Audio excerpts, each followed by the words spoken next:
কুড়িগ্রামের ব্রহ্মপুত্র নদে সনাতন ধর্মাবলম্বীদের অষ্টমী স্নানে লাখো পুণ্যার্থীর অংশগ্রহণ। কুড়িগ্রাম প্রতিনিধি। কুড়িগ্রামের চিলমারীর ব্রহ্মপুত্র নদে সনাতন ধর্মাবলম্বীদের অষ্টমী স্নান শুরু হয়েছে। অষ্টমী স্নানের লগ্ন ভোর 5টা থেকে বিকেল 4টা পর্যন্ত। নিচ্ছিদ্র নিরাপত্তা বেষ্টনীর ভিতর লাখো পুণ্যার্থীর ভিড়ে মুখরিত নদের পাড়। চৈত্র মাসের অষ্টমী তিথিতে সনাতন ধর্মাবলম্বীরা পাপ মোচনের জন্য প্রতি বছর ব্রহ্মপুত্র নদে পুণ্য স্নান করেন।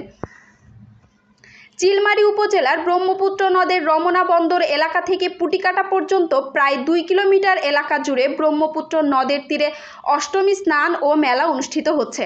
স্নান উৎসবে রংপুর বিভাগের 8 জেলা সহ দেশের বিভিন্ন অঞ্চল থেকে আসা পুণ্যার্থীরা অষ্টমী স্নানে অংশ নিয়েছেন। স্নানযোগ্য অনুষ্ঠান, এখানে সবাই সবার পরিবারকে নিয়ে আসে মঙ্গল কামনা করার জন্য, এসে স্নান করে মৃত ব্যক্তিদের আত্মার জন্য শান্তি কামনা, শ্রাদ্ধ শান্তি করে। এখানে মূলত অষ্টমী তিথিতে চিলমারী ঘাটে এটাই হচ্ছে স্নান করার জন্য আসে সবাই। এখানেই এসে অনেকেই বাবা মা আত্মীয় স্বজনদের শ্রাদ্ধ শান্তি করে। এটা হিন্দু সম্প্রদায়ের একটি ঐতিহ্যবাহী তীর্থস্থান।